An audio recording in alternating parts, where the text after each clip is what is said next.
नमस्कार. या क्षणाची सर्वात मोठी आणि महत्त्वपूर्ण बातमी समोर येत आहे. नेमकं काय बातमी आहे सविस्तर जाणून घेण्यासाठी अजूनपर्यंत जर तुम्ही आपलं चॅनल सबस्क्राईब केलं नसेल तर माझा महाराष्ट्र यूट्यूब चॅनल सबस्क्राईब करायला विसरू नका आणि अशाच प्रकारच्या नवनवीन अपडेटसाठी समोरील बेल आयकॉन देखील दाबायला विसरू नका, जेणेकरून अशाच प्रकारचे नवीन व्हिडिओ आपल्याला याच चॅनलवरती पाहायला मिळेल. महाराष्ट्रामध्ये आता येत्या विधानसभेची निवडणूक जवळ आली असल्या कारणाने या ठिकाणी सरकारच्या माध्यमातून वेगवेगळ्या पद्धतीच्या या ठिकाणी योजना राबवण्यात येत आहे आणि सरकार शेतकरी असेल किंवा इतर जनता असेल, या ठिकाणी जनतेला खुश करण्याचं काम आता सरकारच्या वतीनं केलं जात असतानाच या ठिकाणी आता पुन्हा एकदा मोठा गौप्यस्फोट या ठिकाणी करण्यात आलेला आहे.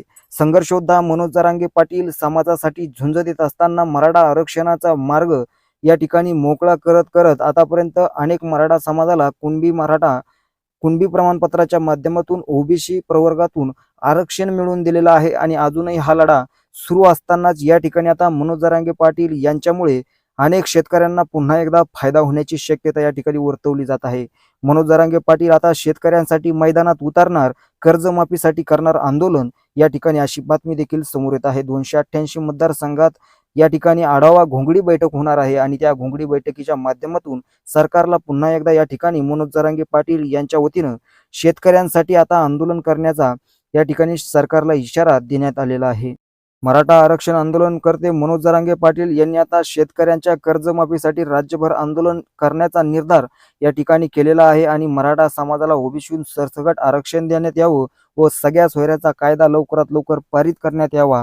गेल्या वर्षभरापासून या ठिकाणी आंदोलन करणारे मनोज जरांगे पाटील समाजाकडे या ठिकाणी सरकारकडे दुर्लक्ष केलं जात आहे. सरकारने दुर्लक्ष करू नये असं देखील या ठिकाणी मनोज जरांगे पाटील यांनी सांगितलेलं आहे. जरांगेंनी आतापर्यंत सरकारला विविध अल्टिमेटम दिले, मात्र सगळे सोयरे आणि कुणबी प्रमाणपत्र देण्याच्या आश्वासनावर पूर्ण न झाल्यामुळे या ठिकाणी 29 ऑगस्टला विधानसभा निवडणुकी संबंधित मोठी घोषणा असल्याची जाहीर केले होते, परंतु ही घोषणा देखील पुढे ढकलण्यात आलेली आहे. त्यामुळे आता शेतकऱ्याच्या कर्जमाफीसाठी आंदोलन करणार असल्याची घोषणा या ठिकाणी मनोज जरांगे पाटील यांनी केलेली आहे. सरकारने शेतकऱ्यांना कर्जमाफी द्यावी यासाठी राज्यभर आंदोलन करणार असल्याचा निर्धार या ठिकाणी मनोज जरांगे पाटील यांनी केलेला आहे. त्यामुळे आता शेतकऱ्यांसाठी आनंदाची बातमी या ठिकाणी सरकारच्या वतीनं लवकरात लवकर मिळू शकते असं देखील या ठिकाणी आश्वासन सांगण्यात येत आहे आणि लवकरात लवकर दादांची हीच मागणी मान्य करून शेतकऱ्यांची कर्जमाफी सरकार माफ करणार का,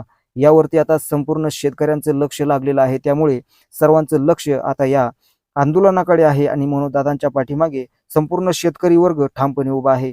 लवकरात लवकर सरकारने शेतकऱ्याची कर्जमाफी करावी ही विनंती देखील शेतकऱ्यांच्या वतीनं केली जात असताना आता येत्या विधानसभेच्या निवडणुकी अगोदर जर सरकारने कर्जमाफी केली तर या ठिकाणी शेतकरी वर्ग मोठ्या ताकदीनं खुश होऊ शकतो.